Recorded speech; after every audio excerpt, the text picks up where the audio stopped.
Bonjour à toutes et bienvenue dans ce nouvel épisode d'Impactante le podcast. Aujourd'hui, je reçois Caroline Derumini à l'occasion de la sortie de son nouveau livre consacré aux secrets de famille. Un ouvrage fascinant qui explore tout ce qui se transmet dans nos lignées, consciemment ou non, et qui parfois façonne nos vies sans que nous en ayons conscience. Caroline nous parle de ce qui se cache derrière les silences, derrière les symptômes, derrière ces questions qui nous suivent comme des ombres. Elle aborde des thèmes puissants, la mise au monde, le corps qui parle à travers des signaux, la génétique, l'inconscient, notre arbre familial, les maladies, les ancêtres. Mais surtout la façon dont chacun peut retrouver du sens, du réel et une place apaisée dans son histoire. On va plonger ensemble dans cette exploration intime et universelle d'où venons-nous et qu'est-ce qui vit encore en nous. Bonne écoute. Pour recevoir chaque semaine le résumé du podcast, la présentation de nos invités et un article ou des tips sur le thème de la semaine, inscris-toi à notre newsletter via le lien en description. Salut Caro, Et bonjour Barbara. tu vas bien? Oui, très bien. Alors c'est la deuxième fois que tu viens cette année sur le podcast. T'es venu une première fois d'ailleurs, là où on enregistre ce podcast, ton premier podcast sort avec Marina sur la spiritualité. Donc j'invite vraiment les gens à aller l'écouter puisqu'il sera déjà sorti quand celui-ci va sortir. Et aujourd'hui, on va parler de quelque chose qui touche énormément de gens, voire peut-être tout le monde, les secrets de famille. Et c'est à l'occasion de la sortie de ton livre. Donc on va aussi en parler parce que moi du coup j'ai commencé le livre et on en parlait un petit peu toutes les deux en off et je disais que c'était assez incroyable parce que je me suis retrouvée complètement happée dans le livre. Enfin, ça m'a accroché direct alors que vraiment je pensais pas. Sur le thème, tu vois, au départ, je me suis dit est-ce que ça va me plaire, etc. Alors bien sûr, comme on a tous des secrets de famille, le sujet m'a intriguée, mais vraiment, voilà, je conseille vraiment les gens de lire ton livre. Et nous, on va parler un petit peu de tout ce qui s'y raconte et pourquoi aussi l'acheter, pourquoi le lire. Est-ce que tu peux nous dire déjà, toi, qu'est-ce qui t'a donné envie d'écrire sur les secrets de famille? Alors, c'est vrai que c'est un thème vraiment assez lourd, les secrets de famille. Et ce que je voulais, tu vois, le retour que tu en fais de ton début de lecture, c'est vraiment ça. Je voulais apporter quelque chose malgré la lourdeur du sujet.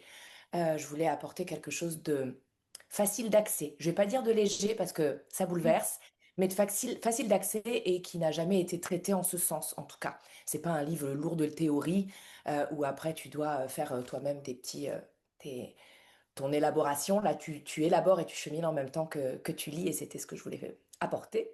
Trop cool. Alors, comment est-ce qu'est m'est venue l'envie? Alors déjà, j'ai été demandée par Jouvence. Je leur avais proposé à l'époque, en début d'année dernière, sur les ateliers que je fais en ligne, sur la création, sur la psychanalyse appliquée.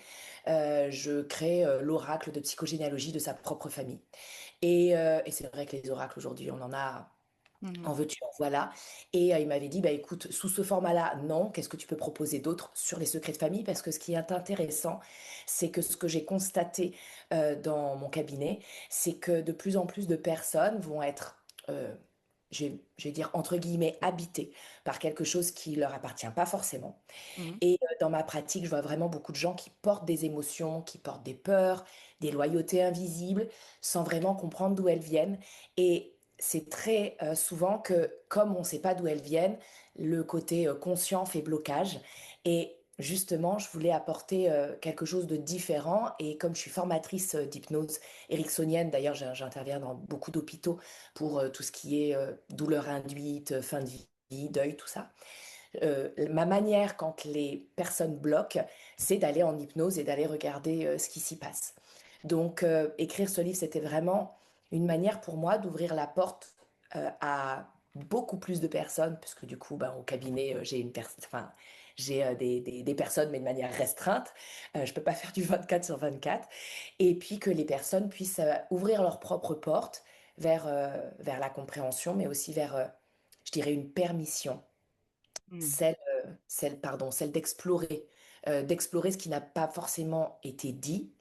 Et on est vraiment dans rechercher ce qui reste tu, chercher toujours ce chemin pour venir le dire, ou alors la différence entre le savoir et le connaître, dans le sens où on peut savoir beaucoup de choses, mais rien connaître tant que c'est pas passé par le corps.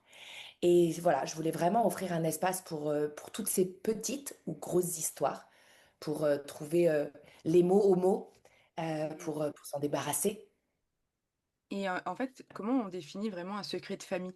Tu vois, qu'est-ce que c'est exactement? Parce que, tu vois, parfois, il y a des gens qui savent des choses ou qui ont entendu des choses, d'autres qui se disent: «Il y a quelque chose, mais je sais pas ce que c'est». Enfin, tu vois, ça se définit comment, en fait, un secret de famille?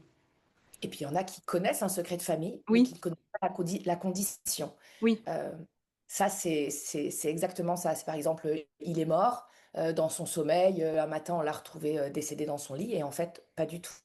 Il est mort, certes, donc c'est un demi-secret, mais peut-être qu'il s'est suicidé ou que, il a été, très malade, très longtemps.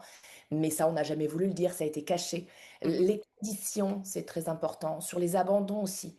On a tendance à penser que quand on abandonne son enfant, c'est qu'on n'est pas aimé parce qu'on va venir de manière narcissique et introjectée dire: «Ah, c'est à cause de moi». Mais non, peut-être que c'est pour offrir une meilleure vie, une plus grande vie, parce que justement on a aimé cet enfant qu'on a porté. Ça Mmh. peut être aussi parce que, il n'a pas été conçu de manière, agréable et qu'on a Mmh. envie de l'abandonner, mais le bébé n'est là pour rien et Mmh. en fait recontextualiser ça, c'est hyper important. Donc trouver, les conditions de ce qu'on sait déjà. Parce que le secret de famille, c'est pas seulement une information cachée, je vais dire secrète, c'est vraiment un morceau d'histoire qui n'a pas pu être symbolisé, je dirais, et qui n'a pas trouvé sa place dans la parole.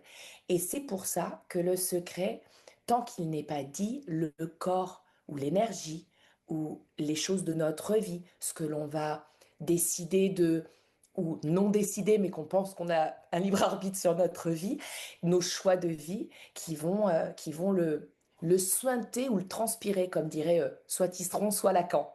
Mmh. Si je peux me permettre de citer deux psychanalystes. Voilà. Donc en fait, tu dis que quelque part dans l'inconscient, il peut y avoir, des choix qu'on fait dans notre vie qui sont dus à ces secrets de famille. Alors, je vais dire que là, par expérience, plus des 3 quarts du choix, sont faits par réponse et résonance à quelque chose, pas forcément des secrets, Ah oui, d'accord, OK. quelque chose de transgénérationnel sur l'environnement dans Mmh. lequel on grandit, dans la génétique, parce qu'on n'est pas quelqu'un de neutre quand on arrive, on est la somme d'un tout, même si on est unique.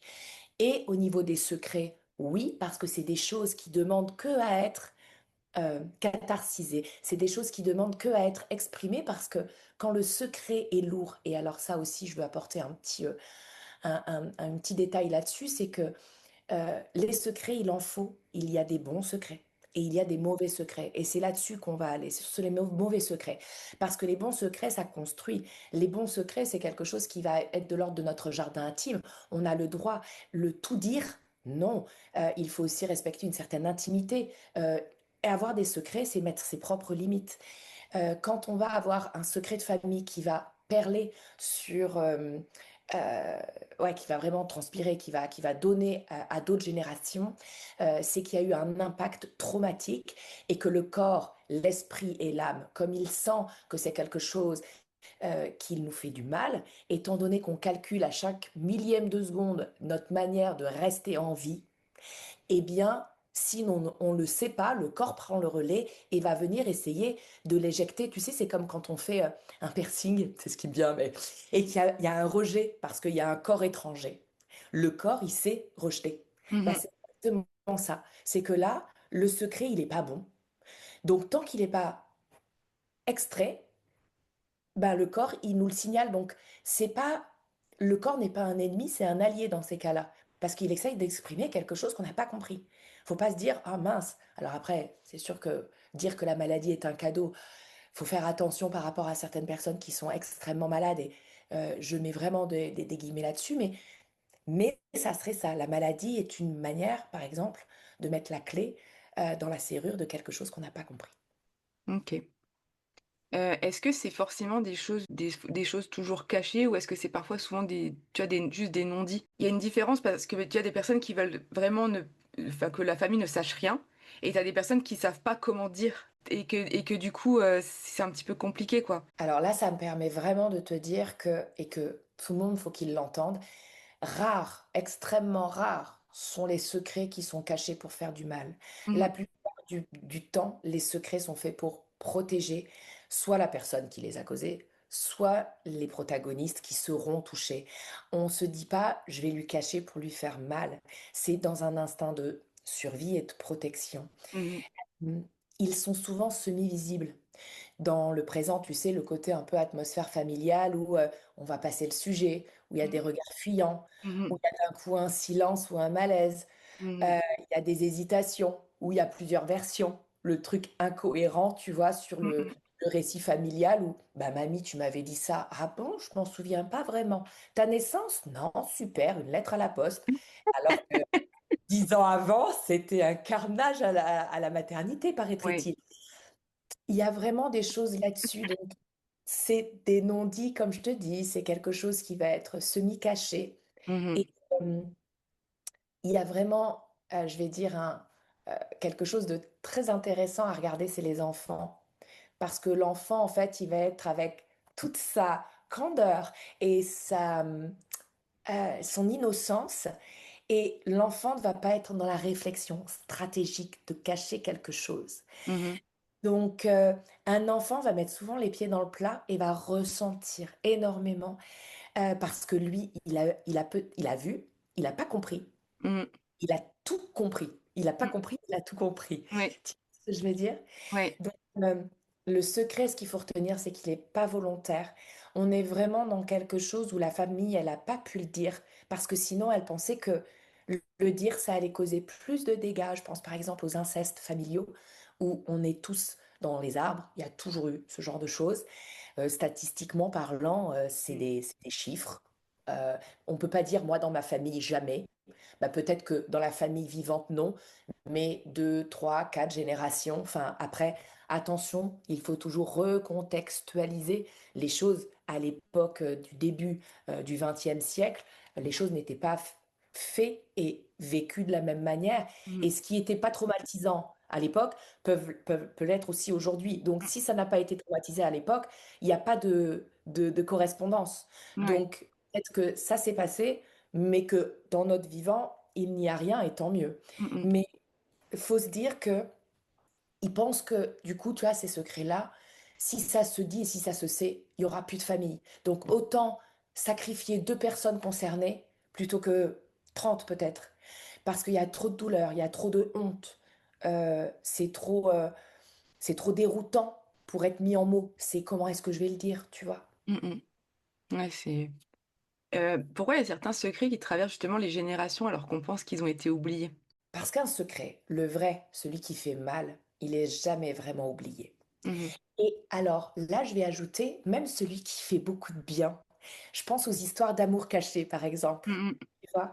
Heu, pareil, si on remonte, tu sais, il y a toujours eu des grands-pères ou des grands-mères qui ont peut-être eu des vrais coups de cœur pour des personnes, mais qui n'avaient pas le droit de l'épouser parce que pas de la famille de 3 petits points Mmh. ou pas assez bien ou pas assez de terre, Mmh. pas assez de patrimoine et on te dit: «Bah, tu l'as aimé, OK, mais il va falloir que tu épouses monsieur Tartempion ou Mmh. madame Truchemol parce que dans la famille, il faut qu'on garde les armoiries, il faut qu'on garde les terres, Mmh. hem, payer des dots».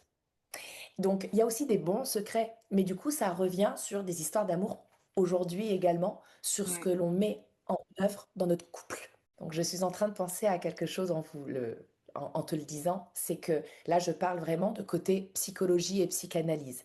Il y a rien, d'ésotérique, Mmh. ou de, quelque chose qui va venir, je parle pas là de vie antérieure, je parle de vie ancestrale. Faut bien faire la différence. C'est que là, enfin, comme je parle d'amour, ça me vient où je me dis: «Est-ce que les gens, ils vont penser que c'est des histoires d'âmes qui se répètent?» Là, selon les croyances de certaines personnes, peut-être que oui et venez comme vous êtes, comme je dis et on vient traiter le support de l'information. En tant que psy, je me dois de traiter le support de l'information qu'on m'amène. Mais là, ce que je parle, c'est vraiment quelque chose qui va être parallèle à ça, mais qui va être ressenti comme un secret donc, alors joyeux, je ne sais pas si c'est joyeux, mais en tout cas, amoureux, et ce secret-là que grand-mamie nous a jamais dit, il va y avoir des impacts dans la relation de couple qu'elle aura vécue avec grand-papy. Donc avec ses enfants et comment elle va voir, les enfants de grand-mamie vont voir comment grand-mamie était avec grand-papy. Est-ce que grand-mamie nous parlait d'un homme avant grand-papy? Qu'est-ce Mmh. qui a fait que? Et en fait, ça vient colorer la manière que l'on a de voir et penser le couple et comment nous, on va décider de penser et de colorer le nôtre. Il y a quelque chose de déferlante, il y a quelque chose de cascade. C'est pas, je ne le traite pas, là, je ne l'expose pas comme quelque chose qui va faire, on va mourir, l'âme va se réincarner et on va revivre. Mmh. Même si ça va dépendre de la croyance de chacun et Ouais. qui peut être complètement plausible selon la personne. Donc, pour répondre à ta question qui était, pourquoi est-ce que Ça certains traverse les ouais, ça traverse les travaillent dans notre générations, ouais. génération? Heu, eh bien, parce que c'est jamais vraiment oublié, tant que c'est pas symbolisé, tant que c'est pas dit clairement, tant qu'on n'a pas compris d'où ça pouvait venir. Par exemple, la grand-mamie, même si elle a toujours dit que, elle était amoureuse d'un autre homme, mais on lui a toujours dit d'épouser grand-papy, eh bien, c'est un secret non secret, mais qui va venir quand même être quelque chose qu'elle aura gardé elle et vécu comme un traumatisme. Vas-y. Donc je disais que les traumatismes non symbolisés, se transmettaient par les comportements, les peurs, les réactions, tout ce qui était l'ordre de la stratégie, du choix, de la vigilance, du stress, pour, venir repérer l'élément qui a été déclenché et alors là, je reprends l'exemple de grand-mamie, pour venir réparer aussi et peut-être faire autrement d'aujourd'hui. Donc peut-être qu'on va choisir un homme, si c'est cet exemple, qui ne plairait pas à nos parents, mais qu'aujourd'hui on aura le droit d'épouser et ça sera comme ça et Ouais, on va d'accord. réparer cette mémoire. D'accord et est-ce que du coup, ce genre de réparation se fait quand tu conscientises? En fait, tu vois, par exemple, ce qui m'intrigue, c'est qu'une fois que tu sais que le secret impacte ta vie, en fait, comment tu il y a je pense qu'il y a bien une solution justement pour s'en libérer et faire les choses différemment ou pour, justement que ça n'impacte pas, ta vie actuelle? Alors, Tisseron parle de fantômes familiaux et c'est très important d'intégrer cette notion aussi. Parce que je te dis à 2 secondes qu'il n'y a pas côté ésotérique et ce n'est pas ésotérique. Les fantômes familiaux sont des fantômes psychologiques. Ouais. Ça s'appelle des présences psychiques qui vont rechercher d'une génération à l'autre pour être reconnues. Mais c'est très important de faire le distinction, c'est comme ça qu'on dit, je Mmh. crois, un La dissec distinguo, ouais. distinguo entre les 2. Comment on fait? Eh bien, conscience, prise de conscience. C'est qu'il y a 2, il y a 2 effets qui se coulent. On peut avoir conscience, on regarde comment est-ce que, on va le vivre au quotidien, à quoi ça correspond dans notre vie, à quelle métaphore, quel symbole, quelle manière, qu'est-ce qui impacte dans notre vie d'aujourd'hui, pour que du coup, on vient le retranscrire. Ce mot, je l'aime beaucoup parce que c'est écrire autrement. On vient le retranscrire d'une autre manière que l'on peut raccorder en disant, bah, je vais pas vivre la même vie que grand-mamie, ok. Par contre, là, c'est vrai que sur cette histoire d'amour, je me suis peut-être empêchée parce que ça correspondait pas forcément à l'image de la famille Mmh. et j'ai choisi d'être plus dirigée vers quelque chose de plus convenable, loyauté ou autre. Mmh. Et donc, prise de conscience, c'est qu'est-ce que j'en fais? Donc conscience, on a conscience. Prise de conscience, c'est qu'est-ce que tu décides de ton vivant? Toi qui es vivant dans ton présent, tu décides quoi et comment? Donc si toi, ça ne l'est pas encore fait, comment est-ce que tu décides de le donner à la génération si jamais tu as un enfant, par exemple? OK et justement, comment un accouchement ou un contexte de naissance, ou même une absence peut marquer une lignée? Alors ça, clairement, une naissance, ça va être un moment de passage. Mmh. De manière très factuelle, il y a un seuil et Mmh. on passe. Donc il va y avoir toutes les vulnérabilités de la personne et les non-dits qui vont se cristalliser à ce moment-là. Parce que c'est un état où on n'est pas tout à fait nous, mais on est nous quand même. Mmh. Et on va avoir ce que dans les accouchements, par exemple, parce que tu me poses la question, dans les accouchements traumatiques, il va y avoir, par exemple, une séparation précoce, par exemple, ou une absence, qui peut créer une première empreinte émotionnelle. On va vraiment avoir quelque chose qui vont être, ouais, lors de la cristallisation, où cet accouchement traumatique pourrait donner une empreinte émotionnelle au bébé et même au futur bébé, par exemple s'il y a des frères et sœurs, parce que la mère aura pas vécu quelque chose d'agréable dans l'accouchement. Mmh. Et là, je fais, un grand écart très important aussi et je surligne, c'est que, OK, c'est la mère qui accouche et qui, en bave quelques heures, sur un lit, mais il y a aussi le père. Ça peut être très traumatisant un accouchement pour un papa qui Mmh, voit sa femme, ainsi mmh, ou, je pense à des mortes en couches, donc à mmh, l'époque, aujourd'hui, ça arrive mmh, beaucoup, beaucoup, beaucoup, beaucoup moins, mais encore aujourd'hui. Mais quand le père part avec le bébé, moi ça m'est arrivé, 2 fois parce que du coup c'était une césarienne à chaque fois, et qu'il laisse sa femme se faire recoudre et il fait ce pot à pot, il y a quelque chose de lourd pour le papa aussi mmh, et l'accouchement, très, beau, les petites fleurs et on va pousser 3 fois et ça va bien se passer. Quel est votre projet de naissance? On va vous mettre de la musique et tout va aller madame.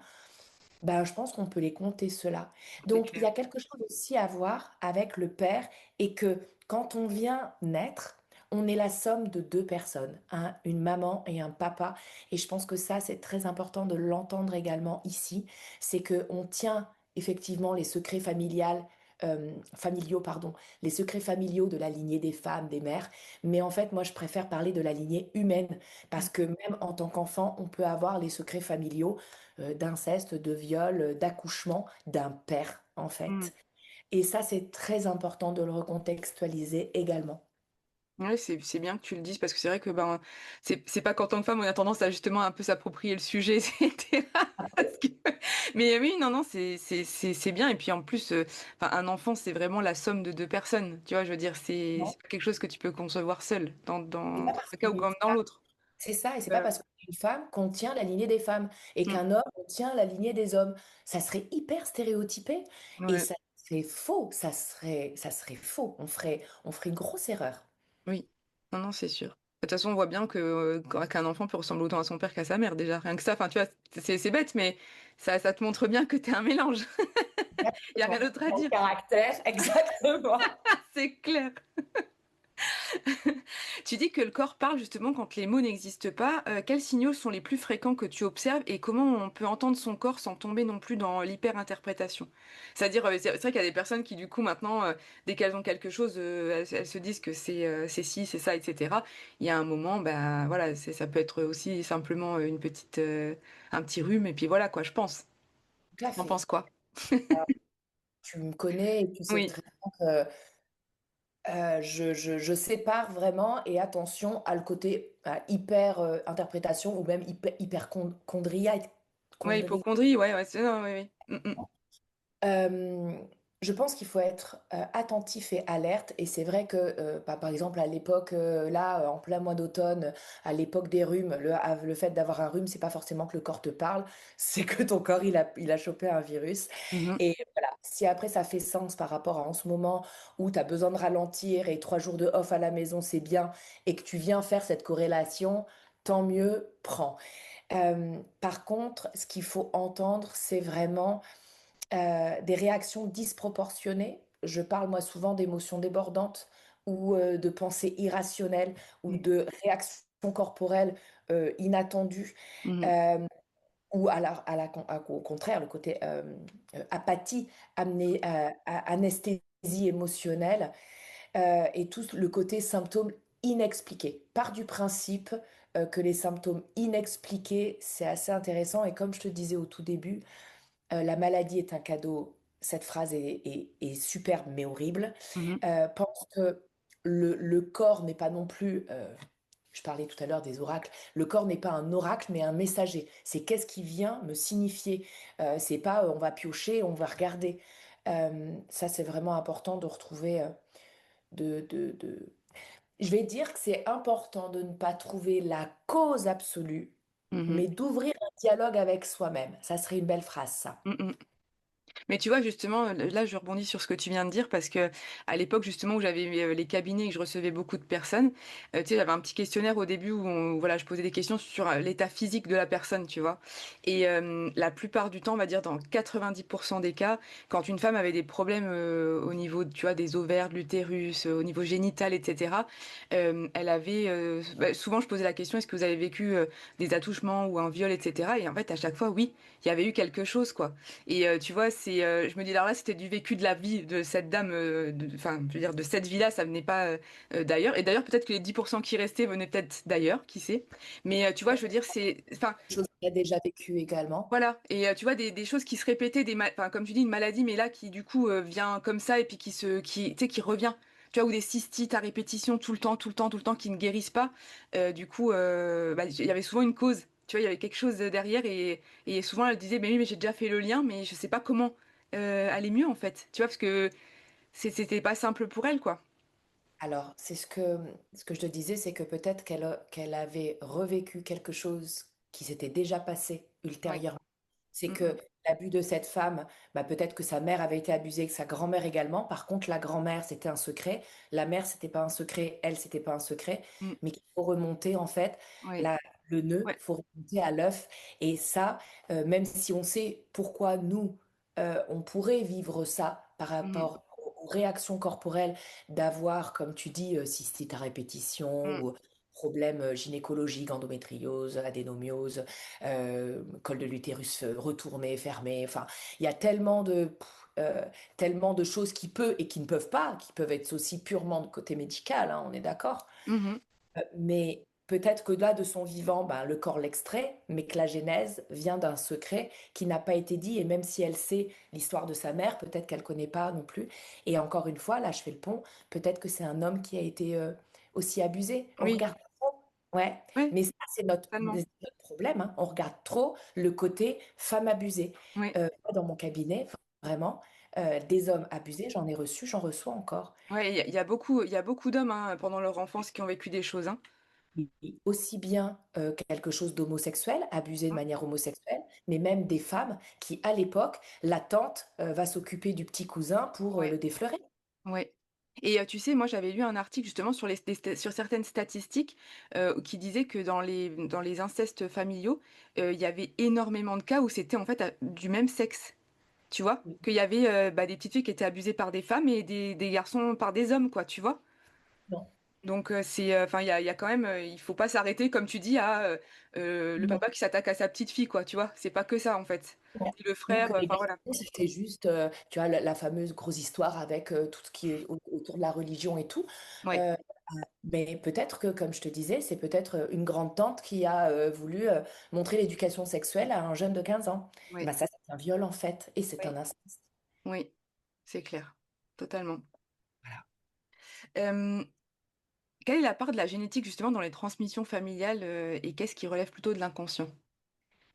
Alors là, je vais pas parler forcément de génétique, mais d'épigénétique. Ouais, Puisque dans l'épigénétique aujourd'hui, on sait qu'elle joue totalement un rôle dans tout ce qui va être stress intense, qui peuvent justement modifier l'expression des gènes. Et c'est ces gènes-là qui vont être transmissibles de génération en génération.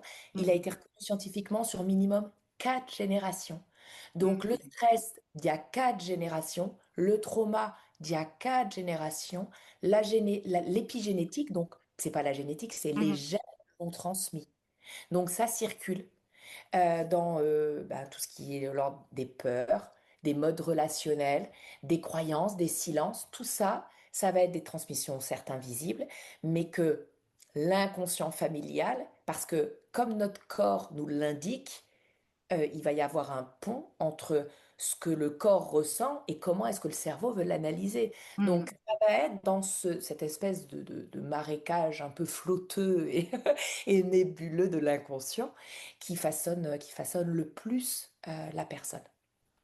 D'ailleurs, je finis une petite parenthèse parce qu'on sort un podcast sur l'épigénétique, fin mars, début avril avec Laure Hoffner. Donc du coup, si vous voulez, plus d'informations sur le sujet. Comme tu en as parlé, je me suis permise Caroline. Dire c'est comme ça, de toute façon, faut être en arborescence, faut pas prendre faut être très critique. Même quand vous écoutez quelqu'un que vous pensez juste, bon et convenable, correct, soyez critique et voyez comment est-ce que pour vous, vous prenez et vous laissez.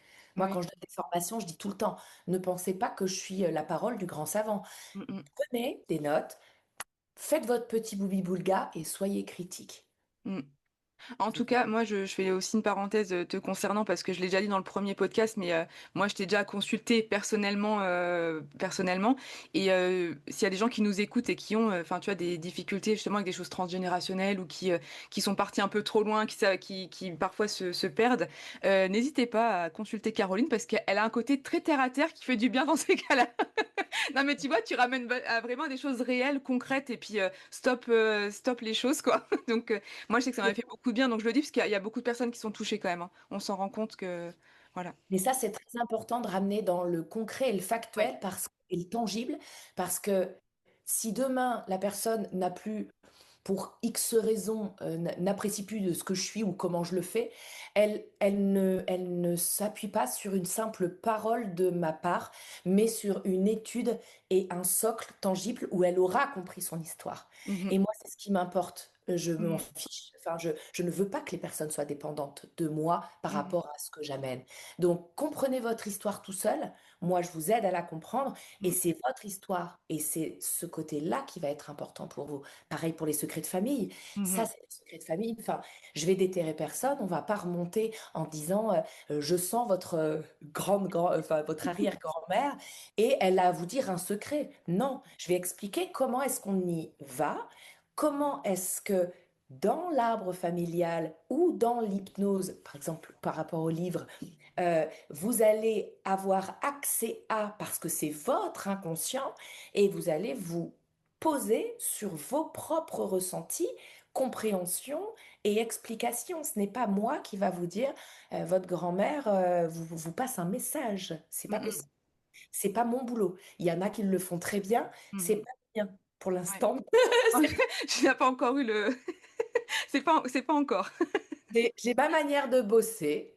Ouais. Euh, et je pense qu'il faut se compléter, comme là avec la personne que tu as invitée pour l'épigénétique. Mhm, J'y connais quelque chose parce que je me dois de connaître quelque chose, comme dans ouais. la médiumnité, je me dois d'avoir cette connaissance-là parce que les personnes qui viennent sont souvent euh, impactées par ce genre de praticien ou praticienne. Donc je me dois de connaître et que, en plus, moi j'aime ça, ça m'intéresse et je trouve Mhm, ça extraordinaire cette ouverture. Mais chacun son métier. ouais. Non, non, mais c'est très, très bien. Dans ton livre, tu parles d'un un moment de couloir du temps. Est-ce que tu peux nous expliquer un petit peu ce concept? Oui, ça, c'est des techniques purement hypnotiques extraordinaires. C'est que tu arrives devant ton terrain vague, tu construis ta maison, tu franchis le seuil. Donc la maison est le symbole de toi-même, évidemment, hein, sa Mhm, propre maison. D'ailleurs, on le voit bien que quand ta maison elle est en bazar ou ultra rangée, ça correspond avec ce que tu as dans ton cerveau en ce moment. Donc, tu arrives dans ta maison et tu as un couloir. Ce que j'aime représenter, moi, c'est là, par rapport à mon livre, c'est un couloir avec plusieurs portes, donc 12 portes, qui va venir exprimer, proposer 12 thématiques par mhm, rapport au secret de famille. Mais en hypnose, on peut dire, par exemple, moi je suis née en 1981, il va y avoir la porte de 1981, 82, 83. Et on va venir regarder en régression temporelle qu'est-ce qui s'est passé dans ce souvenir-là à l'intérieur de nous. Donc, c'est des méthodes, c'est qu'en fait, la maison, c'est toi-même, l'intérieur de toi, le couloir, on va venir mettre des portes de chaque côté pour savoir là où tu veux aller regarder. Des fois, je fais même apparaître en séance individuelle hein, ah des ouais? fenêtres. Il y en a qui me disent, je sais plus quelle année c'était, et on va regarder par la fenêtre avant d'aller ouvrir la porte. Enfin, on peut D'accord. s'amuser en hypnose. Ce qui est bien, c'est que le cerveau ne, ne fait pas le distinguo entre le réel, l'imaginaire et la fiction. Il n'y a Mhm, pas de différence. Donc tout ce que tu vois, eh bien, devient réel.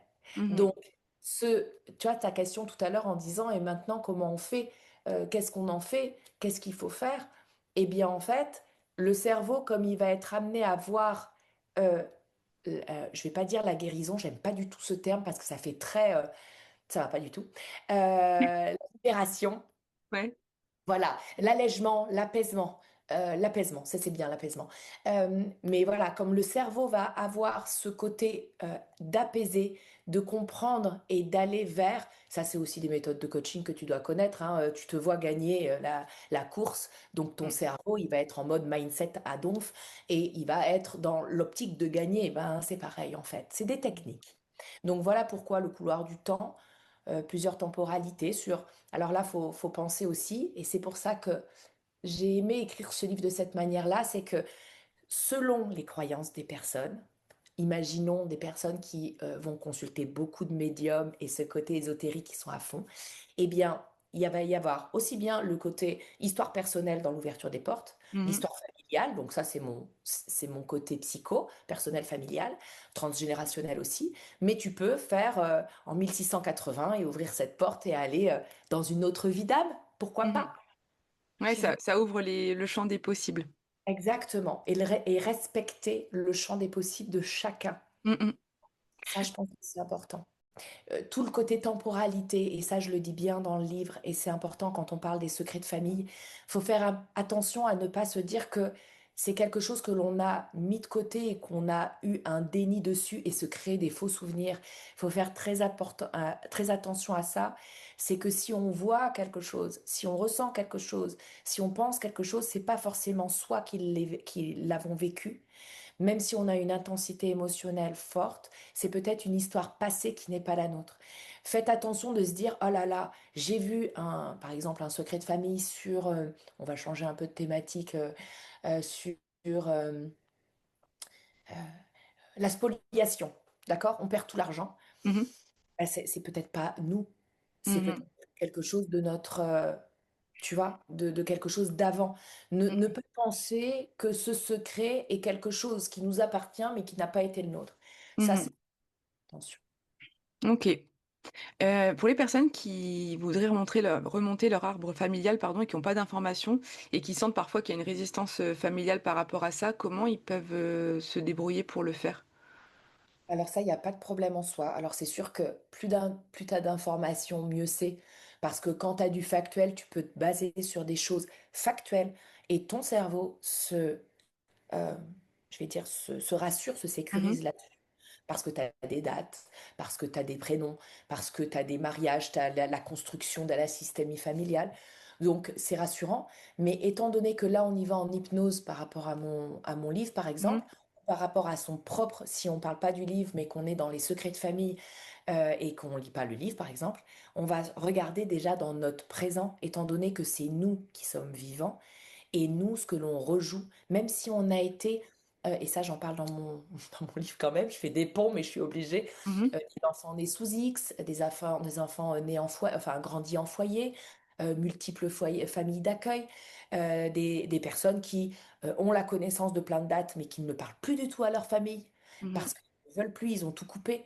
Tout ça, c'est possible parce que qu'est-ce qui vient jouer dans ton présent et comment est-ce qu'on l'analyse? Le tout est dans l'analyse de ce que tu fais et de ce que tu vis. Donc, même si, je disais la dernière fois ça en live, mais même si t'as été déposé par des extraterrestres ici, comme on regarde ton présent et qu'on analyse dans le présent et qu'on va venir être dans l'inconscient pour voir ce qui s'y joue et comment est-ce que viens expliquer la métaphore de ta vie, il n'y a pas de souci. OK. Tu Et retranscris le passé tout le temps. Comme je ouais. te dis, écrire différemment. Retranscrire, c'est le plus beau terme j'adore ce mot. Tu retranscris le passé. Donc, même si tu as été abandonné et que tu connais rien et que déraciné ou quoi que ce soit, il n'y a pas de souci. Mmh. Et on parlait des maladies tout à l'heure, qui racontent parfois, tu sais, une histoire familiale. Est-ce que toi, tu peux nous donner des exemples et est-ce qu'il y a des choses où tu as eu, par exemple, un patient qui est venu et tu as eu vraiment, quelque chose d'incroyable? Des histoires comme ça, j'en ai plein. Ouais, Des histoires incroyables aussi. Des histoires de résistance qui lâchent, ouais. comme tu d'eczéma, comme des guérisons, pareil, mais des diminutions de tumeurs où même les médecins, ils se disent, mais en 15 jours, qu'est-ce que vous avez fait en fait? Vous Mmh. êtes à un stade avancé et là, c'est en train de se résorber, on comprend pas. J'en Mmh. ai pas mal. Mais là, par rapport à cette question, je vais te donner un exemple d'un de mes secrets de famille. Mmh. Je dis souvent que ma mère, ma pauvre maman, ma mère, qui est encore de ce monde, hein, est un grand livre de décodage biologique à elle toute seule, malheureusement pour elle. Ma mère a eu un grand secret de famille et aujourd'hui, elle est atteinte d'une DMLA, donc elle devient aveugle Mmh. avancée et elle est Alzheimer, enfin bien calée, pareil avec trouble apparentés. Et quand elle est devenue, donc quand elle nous a annoncé son diagnostic de DMLA et qu'elle m'a dit, tu te rends compte, ma chérie, je vais arriver à plus rien voir. Et je lui ai répondu, mais tu n'as jamais rien vu de toute manière. Mmh. Et c'est vraiment ça, c'est que, tu vois, dans mon livre, je parle des 5 manifestants. Euh, le gardien du secret, l'otage, le complice, la victime et l'inventé.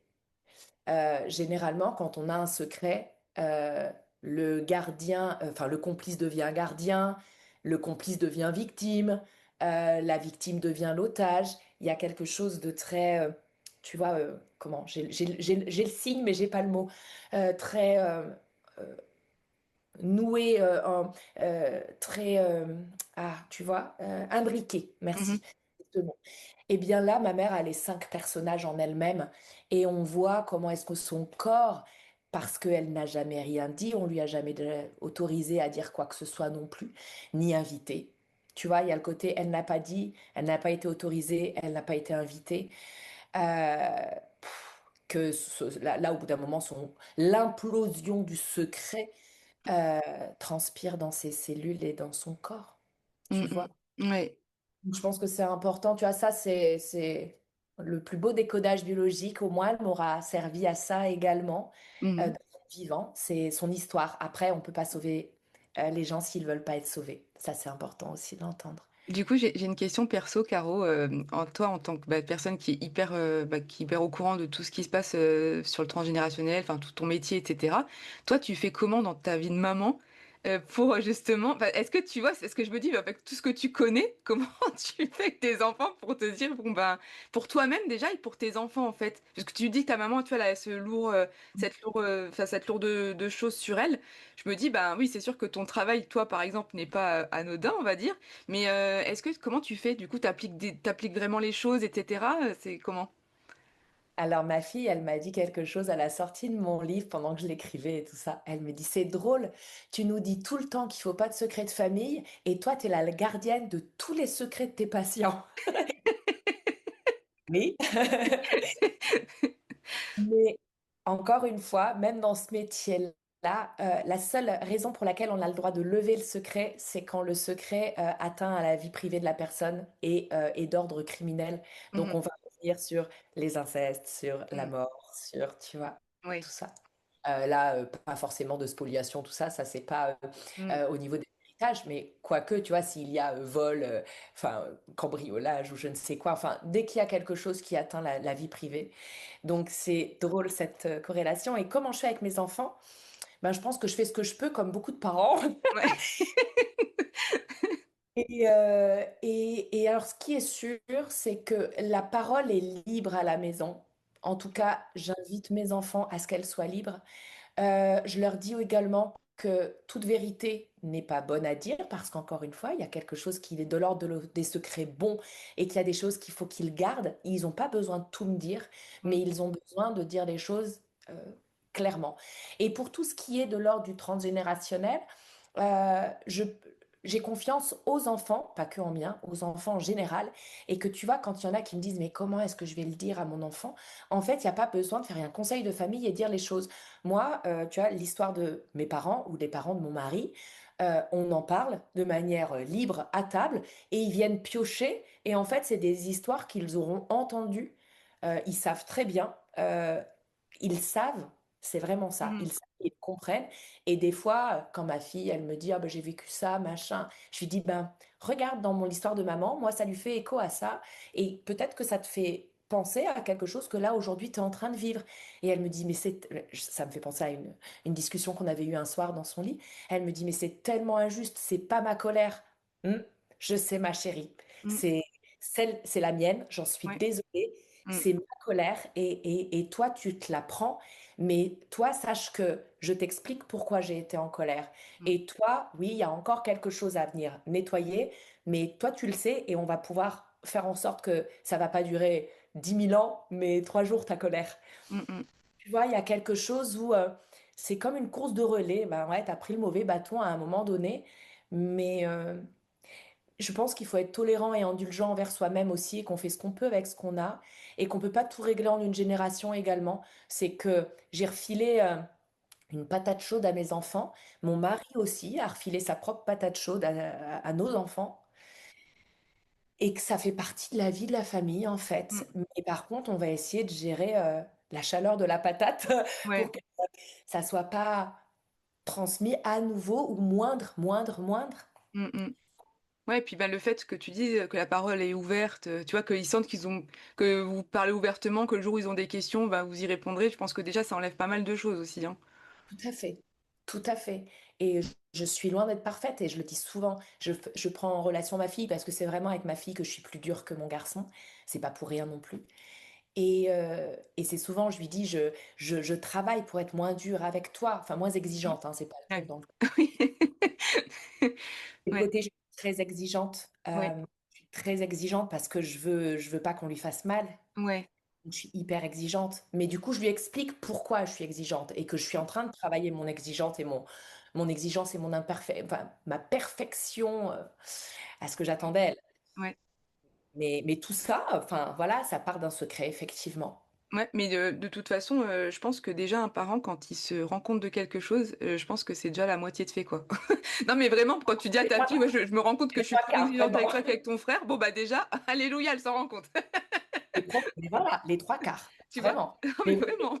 c'est dit librement, c'est que les quatre personnes le savent. Enfin, tu vois, Mmh c'est mh. Ouais, ouais, bah voilà. ouais. Ça n'excuse pas, hein, je me dédouane pas. Non, non, bien sûr, mais Mais déjà tu t'en rends compte, tu vois? Parce qu'il y a des parents qui se rendent pas compte et qui pensent qu'ils font pareil avec les 2 enfants, mais non, et tu vois, il y a plusieurs personnes qui vont leur dire de l'extérieur, mais ils comprennent pas, quoi. je pense Hem, que l'idée, c'est de pas rendre, tu vois, je parlais de patate chaude, l'idée, c'est pas de rendre, c'est de transformer en conscience. Enfin, ça serait aussi une phrase à noter, pareil que celle de tout à l'heure, c'est que je te l'ai donné malgré moi, parce qu'on ne peut pas faire autrement. ouais. Tout comme la maladie est un cadeau, le prénom est un cadeau, l'enfantement est un cadeau, parce qu'en fait, tout ce qui sort de ton corps, ou de ta pensée, de ta parole, c'est quelque chose que tu ne veux pas. Donc, c'est quelque chose que tu as besoin Mmh. de vomir. Ouais. Donc, l'idée là, c'est pas de dire ah bah tu m'as filé ça, je te le rends, ça m'appartient pas. Non, c'est de transformer en conscience. Tu l'as. Mmh mh. Arrête de vouloir le rendre. Il y en a plein qui disent remettons à César, tu vois, je vais redonner à ma grand-mère, c'était son secret. Non, Mmh. je l'ai, on me l'a donné. Fais-en quelque chose. Mmh. Fais-en quelque chose. Mmh. Crée. Et justement, les ancêtres connus ou inconnus, continuent-ils de vivre en nous? Tu vois, comment on sait si, ce que tu portes, ça t'appartient ou ça appartient à un autre membre de ta lignée? Tu vois, parfois, tu as l'impression que tu vis quelque chose, mais tu dis: «Est-ce que c'est moi qui suis vraiment comme ça ou est-ce que ça a été» tu vois, à quel moment tu te dis: «Je vais aller chercher plus loin» et puis, est-ce que toi, tu penses que justement, ils vivent un petit peu encore en nous?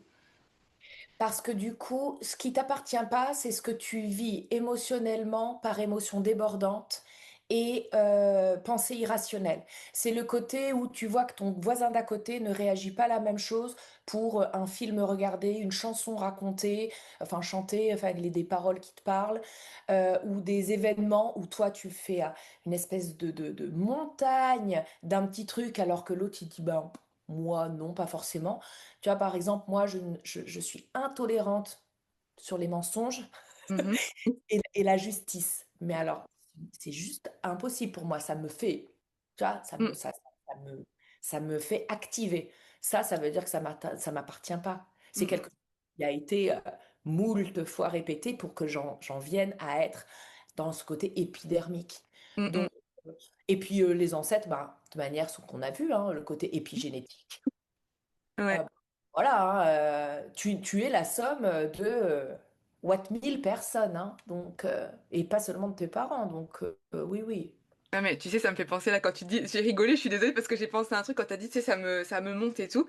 Moi, j'ai un truc, par exemple, je sais que je sais pas d'où ça vient, mais tu sais, si tu passes à l'improviste chez moi, mais tu peux être même la personne que j'adore le plus au monde, ça me rend mais genre, je peux même plus parler.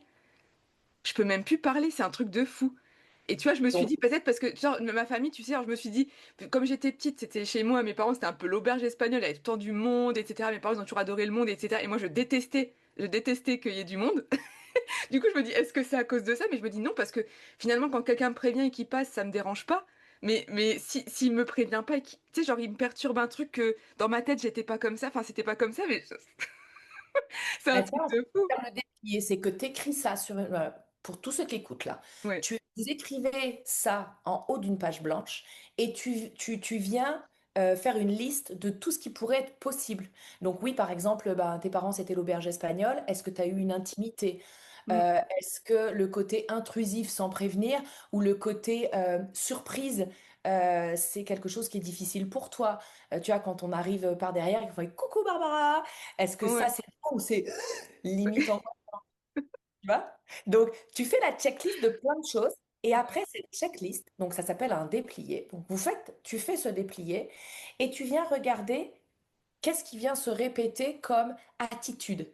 Et là, tu peux émettre une première ou une deuxième hypothèse Ouais. et pourquoi est-ce que ça vient de quelque chose que tu ne connais pas? Et tu peux identifier de cette manière-là un secret ou une attitude qui a été traumatisante. Parce que si ça se réagit comme ça, c'est que ça n'a pas été apprécié pour la personne qui aurait aimé avoir très certainement un lieu d'intimité et qui a été surprise à un moment donné dans son Mmh. intimité.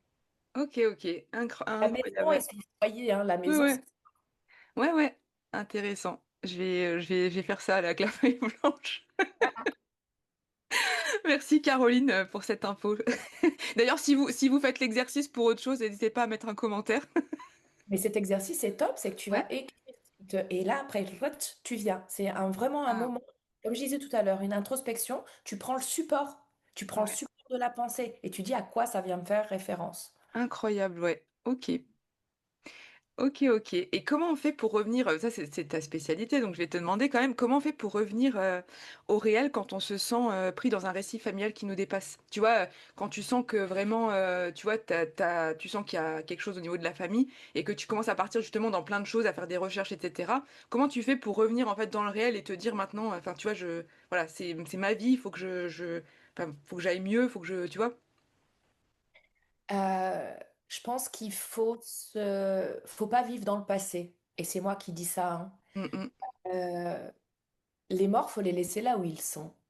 Le passé, on peut pas le changer. Mmh. Par contre, ce que je disais tout à l'heure, c'est que tu ne rends pas, mais tu transformes en conscience. Donc, tu identifies, je dirais trois phases. Tu identifies ce récit, tu vois, mais ça ne te réduit pas à la somme de qui tu es. Mmh mh. Tu identifies, mais tu ne te réduis pas à ça. Tu reconnais, tu reconnais vraiment l'utilité parce que ben, c'est ce qui t'a fait être et choisir des choses aujourd'hui. Et du coup, c'est grâce à ça aussi que tu es en vie, étant donné que tout a été protégé jusqu'à toi. Si tu es venu et que tu es né, c'est que même si tonton Marcel était euh, peu recommandable, ben, tu en es l'issue.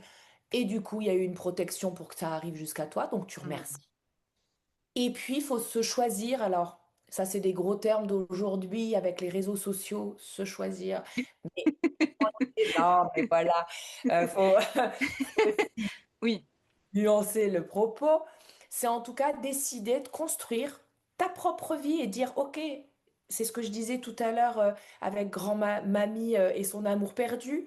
Qu'est-ce qui fait qu'aujourd'hui j'ai compris et je vais faire autrement, mais que c'est mon choix ou alors un choix, je vais dire un choix alambiqué parce que comme je sais que grand-mamie elle a pas pu, moi je vais le pouvoir. Mais de toute manière, c'est le destin.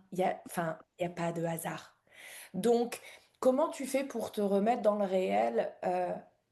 Je dirais la somme de tout ça, identifier, reconnaître et se choisir. Je vais dire le résumé, tu vas dans la carte mémoire, va marcher pieds nus dans la forêt. C'est Mmh. comme ça que tu te reconnectes au réel, parce que Mmh. c'est ce que tu es Mmh. aujourd'hui. Et, et aujourd'hui, tu remercies d'être ici et en vie. Et c'est grâce au secret aussi que Mmh. tu es en vie aujourd'hui. Mmh. Donc, on ne peut pas changer l'histoire familiale. On peut juste apprécier sa vie d'aujourd'hui et, je vais dire, honorer en faisant autrement et aller marcher pieds nus dans la forêt. Voilà. Bah, c'est une très bonne idée, je trouve. En plus, bon, pour faire petite parenthèse, on oublie de le dire, mais quand même, quand tu marches plus dans la forêt, tu as des vraies ondes qui se transmettent parce que maintenant, avec nos semelles en caoutchouc, on n'est plus connecté à la nature. Donc, Tu sais qu'il existe, mon mari, il en a, il existe des chaussures avec des semelles exprès pour avoir toutes les ressentis de la voûte plantaire. ah ouais, mais c'est génial, hein. Et c'est hyper important, hein. C'est hyper Ouais. important. Moi, je le fais beaucoup d'aller, tu sais, quand je suis chargée émotionnellement, je vais beaucoup me mettre pieds nus dans la nature, moi. J'adore. C'est Ça très fait- très bon comme chaussure, mais c'est très très bien. C'est pas les chaussures avec les doigts de pied qui. Si. Vous avez pas vu sa tête à Caroline.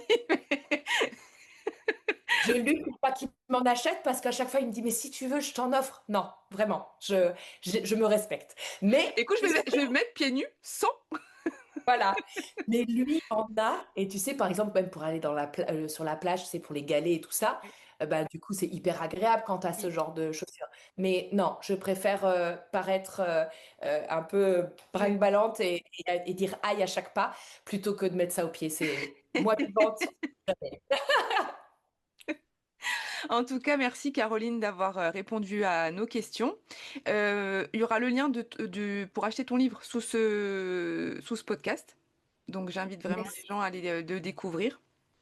Et C'est puis, un livre vraiment simple d'accès, n'hésitez pas, ne vous oui, dites vraiment. pas ça de lourd théorique, pas du tout.